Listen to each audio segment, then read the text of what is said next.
तो दोस्तों हमारे लिए ये अपना फ़ोन नंबर देना या व्हाट्सअप नंबर देना ये दोनों ही बहुत डिफ़िकल्ट है, क्योंकि फ़ोन पर भी हमारे पास कम से कम एक दिन में 1000 से 1500 2000 कॉल आती हैं और ये पॉसिबल ही नहीं है कि हम सारी कॉल रिसीव कर पाएँ।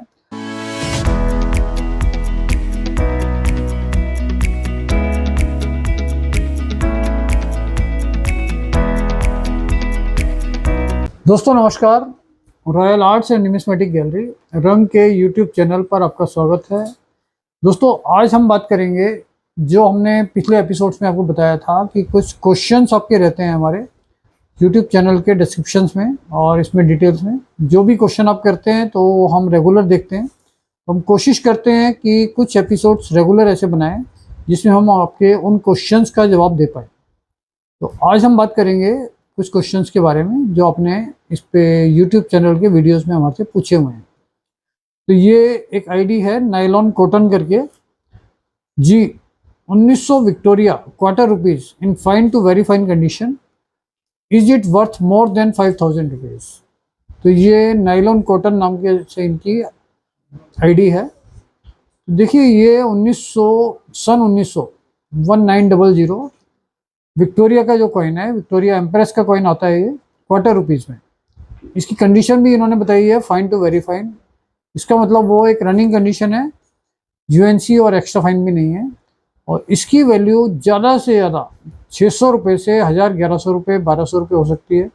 और वो भी अगर आप सेल करते हो तो 600 से 800 रुपये बिकेगी, इससे ऊपर वो नहीं बिकेगी अभी। तो नॉर्मली अभी चांदी का रेट बढ़ा हुआ है, तो इस वजह से इसकी वैल्यू हो सकता है कि आपकी 1000 1200 भी बिक जाए।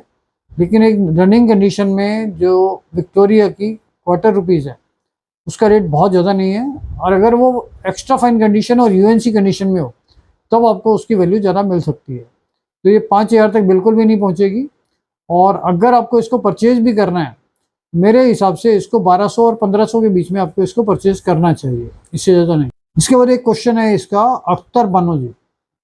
हाय सर, मेरे पास बहुत कॉइन है 1 रुपीज़ की 1988 नोएडा की, 89 90 नोएडा की, कीमत कितना होगा। तो ये मैं इनको बताना चाहता हूँ कि 1 रुपीज़ में 1988 नोएडा मिंट, अगर ये नॉर्थ इंडिया में रहते हैं तो यहाँ पर ये कॉइन मिल रहा है।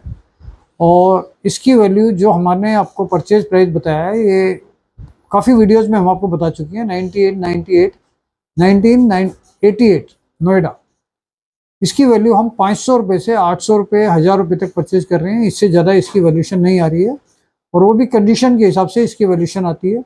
और ये कॉइन अगर आप सर्च करते हैं तो आपको रेगुलर रूटीन के लॉट में से निकल सकते हैं।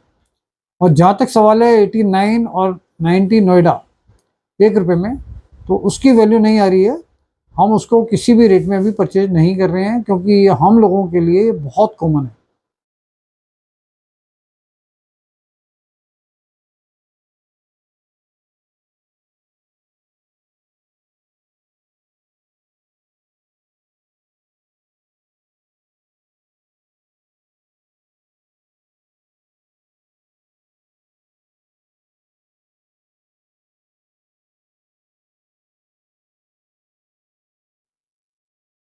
इसके बाद क्वेश्चन है इनका, ये गणेश पुजारी जी।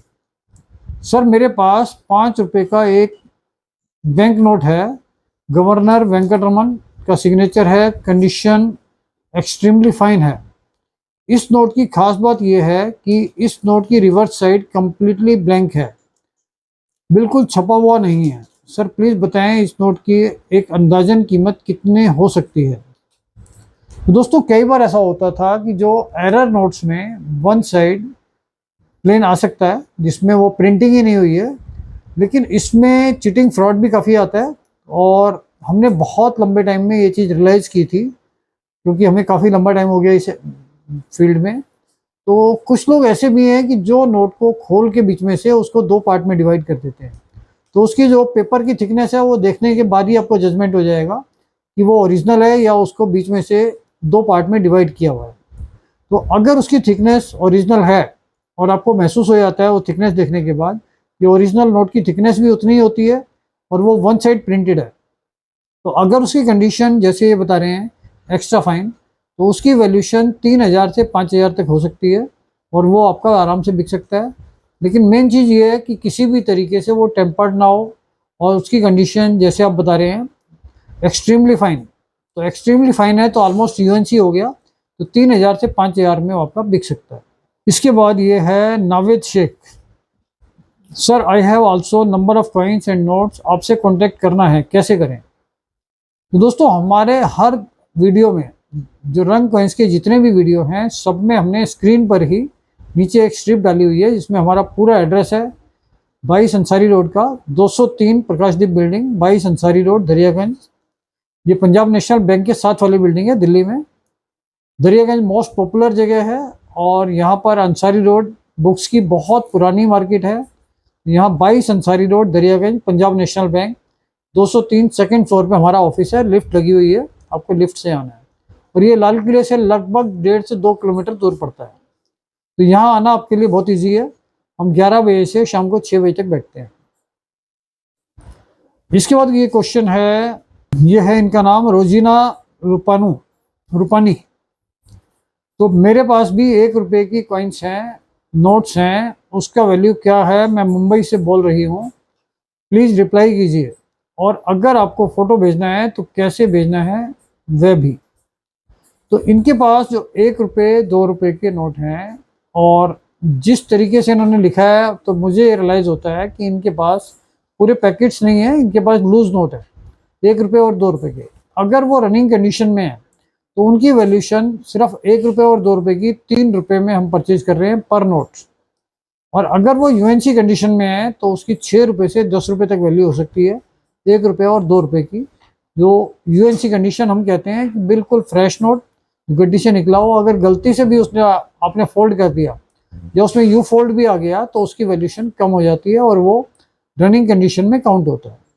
तो ये चीज़ें आप हमें बेच सकते हैं, लेकिन इसके लिए हमारा व्हाट्सअप नंबर हम किसी को नहीं दे पाते, क्योंकि फ़ोन पर भी हमारे पास कम से कम एक दिन में 1000 से 1500 2000 कॉल आती हैं और ये पॉसिबल ही नहीं है कि हम सारी कॉल रिसीव कर पाएँ। और प्रॉब्लम ये होती है कि उसकी वजह से बैटरी बैकअप भी ख़त्म हो जाता है। तो बहुत ज़्यादा ये पॉसिबिलिटी रहती है कि कॉल आपकी रिसीव नहीं होगी, क्योंकि हम इसको साइलेंट पर ही रखते हैं परमानेंटली। तो इसलिए आप ध्यान रखिए कि अगर आपको कभी भी आना है तो हमारे यूट्यूब चैनल पे पूरा एड्रेस दिया हुआ है, आप बिना अपॉइंटमेंट के कभी भी आ सकते हैं। सिर्फ संडे को हमारा ऑफ रहता है, बाकी रेगुलर डेज में हम 11 बजे से 6 बजे तक आते हैं। तो दोस्तों इसके बाद जो क्वेश्चन है हमारा, ये है इनका चंदन शेफ हैं, शेफ चंदन सिंह। मेरे पास 1 रुपये का 2018 का कोलकाता मिंट का पूरा बोरी है, उसका कोई रेट है, बुक में 20 रुपये दिया है।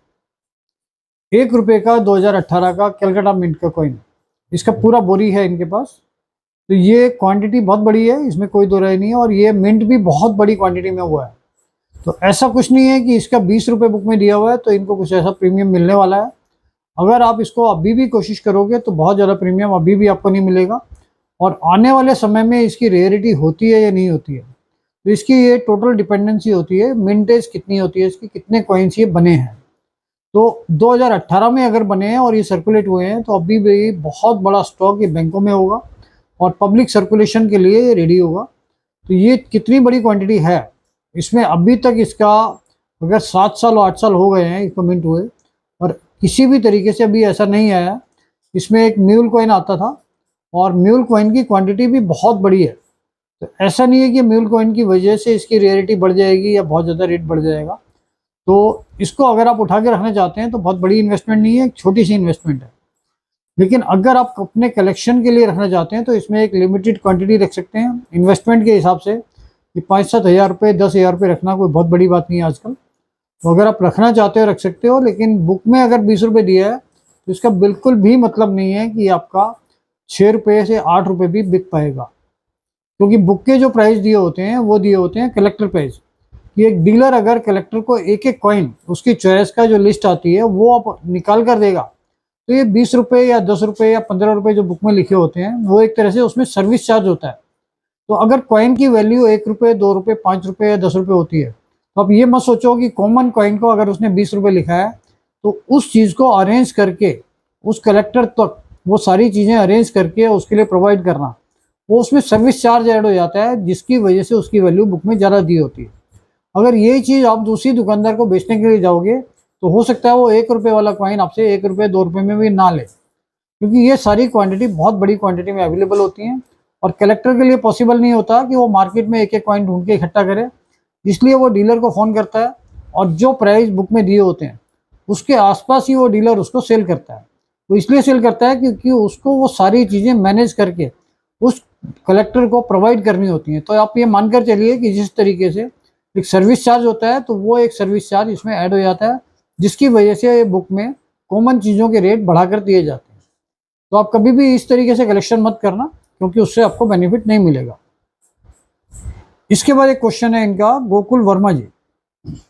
सर मेरे पास एम नरसिम्हम और एस जगन्नाथन वाले काफ़ी नोट्स काफ़ी मात्रा में हैं, क्या आप खरीद लोगे? सर प्लीज़ रिप्लाई दीजिएगा। तो ये गोकुल जी को मैं ये कहना चाहता हूँ कि एम नरसिम्हम और एस जगन्नाथन ये दो गवर्नर रहे हैं और ये दोनों ही फाइनेंस सेक्रेटरी भी रहे हैं। तो एम नरसिम्हम में और जगन्नाथन में 1 रुपये से लेके और सारे बड़े नोट तक आते थे पूरे। इन्होंने कहीं पर भी ये डिस्कस नहीं किया है कि इसके नोट में इनका डिनोमिनेशन क्या है, कितने रुपए का नोट है। वो 1 रुपये का नोट है, 2 रुपये का नोट है, 5 का है, 10 का है, 100 का है, 50 का है। इन्होंने कहीं पर भी ये चीज़ मेंशन नहीं की है। और इसमें ज़रूरी नहीं है, इसमें एक वाइट पट्टी वाले नोट आते हैं जिसमें एम नरसिम्हम और एस जगन्नाथन आते हैं, उसकी कोई भी प्रीमियम वैल्यू नहीं होती है। अगर वो यूएनसी कंडीशन में है तब उसकी वैल्यू होती है।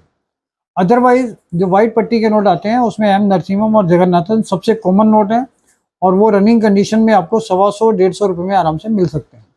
तो इसलिए सबसे पहले इनको ये स्पेसिफाई करना चाहिए कि वो कौन से नोट हैं। और अगर इनके पास एम नरसिम्हम और एस जगन्नाथन के जो एग्रीकल्चर इशू आता है, कोबाल्ट इशू, उसमें अगर ये नोट हैं तो वो रेयर होते हैं और उनकी वैल्यू बहुत अच्छी होती है। आप मानकर चलिए रनिंग कंडीशन में 3000 से लेके यूएनसी कंडीशन में 10 से 15,000 तक भी वो नोट जाते हैं। तो ये चीज़ डिपेंड करती है कि इनका डिनोमिनेशन कौन सा है। इसके बाद ये क्वेश्चन है महावीर दास 2000, ये इनकी आईडी है। नमस्कार सर, मैं जानना चाहता हूँ इंदिरा गांधी का 5 रुपये का कॉइन का अभी क्या कीमत चल रहा है। तो इंदिरा गांधी का और जवाहरलाल नेहरू के जो 5 रुपये के बड़े कॉइन आए हैं, जो देखने में ऐसा लगता है कि बहुत महंगे होंगे, वो सबसे बड़ी क्वांटिटी में बने हुए हैं। पहले ये 20-22 रुपये चल रहा था, अभी इस समय हम इसको 25 रुपये से परचेज कर रहे हैं। तो इसकी वैल्यू बहुत ज़्यादा नहीं है, एक कॉमन कॉइन है और इसकी वैल्यू सिर्फ 25 रुपये पर कॉइन के हिसाब से। इसके बाद क्वेश्चन है इनका विशाल कुमार जी का, आज़ादी का अमृत महोत्सव 2 रुपये 2022 की वैल्यू होती है क्या? तो 2022 में 2 रुपये का कॉइन आज़ादी का अमृत महोत्सव, ये एक कॉमन कॉइन है और इसकी कोई रेयरिटी नहीं है और बहुत बड़ी क्वांटिटी में बैंकों में अवेलेबल है, पब्लिक के पास अवेलेबल है और सर्कुलेशन में भी आ रहा है। तो ये महंगे होने का इसका ज़्यादा कोई स्कोप नज़र नहीं आ रहा है अभी। तो ये एक कॉमन कॉइन है और इसकी वैल्यू अभी बहुत ज़्यादा बढ़ती हुई नज़र नहीं आ रही है। तो दोस्तों आज इतने ही क्वेश्चंस का हम आपको जवाब दे पाएंगे। अगले एपिसोड में और आपके जितने भी सवाल होंगे, जितने भी क्वेश्चंस होंगे, कोशिश करेंगे उनका जवाब हम दे पाएँ। तो इस चैनल को लाइक कीजिए, शेयर कीजिए, सब्सक्राइब कीजिए, जिससे हम ज़्यादा से ज़्यादा लोगों तक जुड़ सकें और ये इन्फॉर्मेशन प्रोवाइड कर सकें। Thank you.